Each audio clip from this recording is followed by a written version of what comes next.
জয় বাবা তারকনাথ। কেন এই কথা বললাম? কারণ 3রা আগস্ট রবিবার আমরা যাচ্ছিলাম তারকেশ্বরে, আর আমরা দিল্লি রোডে দাঁড়িয়েছিলাম। আর তারপরে দেখো এখানে আমি বাসে উঠে পড়েছি, আমি, বোন আর একটা দিদি ছিল, আর ছিল আমার মা।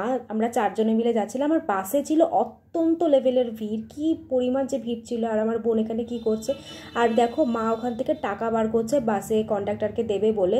তো এই যে মা আবার হাই করে দিল, বোন আবার একটুখানি লাইক করে দিল। তো দেখো এখানে বালিতে নেমে লোকজন রীতিমতো দৌড়াচ্ছে, কারণ কি এখানে বৃষ্টি হচ্ছিল। আর বৃষ্টির মধ্যে না আমরা কেউ ছাতা নিয়ে যাইনি। তো আমরা একটা দোকানের সামনে দাঁড়িয়েছিলাম। আর এখন দেখো আমার মুখের অবস্থা কীরকম হয়ে যাবে, দেখো একটু বাদে। এই যে দেখো কীরকম, কারণ কি আমি ট্রেন লেট হয়ে যাচ্ছিলো, ট্রেন টাইম হয়ে গেছিলো। আর এখানে দেখো ট্রেনে ছিল বিভৎস ভিড়। আর এই দাদাগুলোকে দেখলে ওরা কিন্তু তাস খেলছিল, আর আমি ওখানে কি দাঁড়িয়ে পড়াতে ওদের তাস খেলা বন্ধ। আর মাঝখানে দেখলে শেওড়াফুলিতে আমরা নেমেছিলাম, কারণ আমরা শেওড়াফুলি লোকালে উঠে পড়েছিলাম ভুল করে। আর তারপরে দেখো এখানে তারকেশ্বর তো আমরা নেমে পড়েছি। এরপর দেখবে আমার বোনের চুলটা দেখো জাস্ট কত লম্বা। হ্যাঁ, এখানে দেখো আমার মা তাকিয়েছিল আমার দিকে, আমি ভিডিও করছিলাম। আর এখানে এত পরিমাণে দেখো ওই ওভারব্রিজের ওখানটা এত ভিড় ছিল যে আমাদের আধ ঘন্টা লেগে গেছিলো মানে ওপার হতে।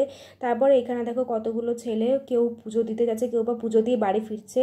আর সবার মানে এদের এত কষ্ট হচ্ছে, তবুও কারো সানগ্লাস পরা যাচ্ছে না, মানে ক্যাপ ফ্যাপ তো মারতেই হবে। এখানে দেখো আমরা সব নাম গোত্র মানে লিখে টিকে লাইন দেওয়ার জন্য। এখানে দেখো কতটা ভিড়, প্রবেশপথ লেখা রয়েছে। আর এখানে এই যে দুধপুকুরের সামনে দিয়ে আমরা যাচ্ছিলাম, দেখছিলাম ওই ভাইটার না পায়ে প্রচণ্ড ব্যথা হয়ে গেছিলো, কারণ হয়তো অনেক পথ হেঁটেছিল। আর এখানে আমি দেখো মায়ের কাছ থেকে ধাগা চাইছিলাম, পুজো টুজো দেওয়া শেষ, আর আমার ওখানে বসে ধাগা পরতে হবে। আর বাড়ি ফেরার সময় ট্রেনে বসে আমার মুখের অবস্থা দেখো, পুরো ট্যান পড়ে শেষ।